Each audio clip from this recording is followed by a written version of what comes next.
এক জঙ্গলে থাকত এক দুষ্টু বনর, নাম মিঠু।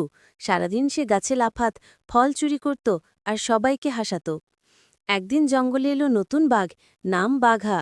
সে খুব ভয়ঙ্কর, সবাইকে ভয় দেখিয়ে বলল, এই জঙ্গলের রাজা আমি, সবাই আমাকে খাবার দেবে, না হলে আমি খেয়ে ফেলব।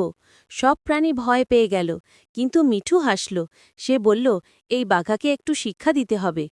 পরদিন সকালে মিঠু আর তার বন্ধু টুপুর একটা বুদ্ধি খাটালো। তারা মাটিতে বড় গর্ত খুঁড়ে তার ভেতর কলার খোসা রেখে পাতা দিয়ে ঢেকে দিল। তারপর মিঠু বাঘার কাছে গিয়ে বলল, বাঘা ভাই, আমি জানি এক জায়গায় সোনার কলা আছে।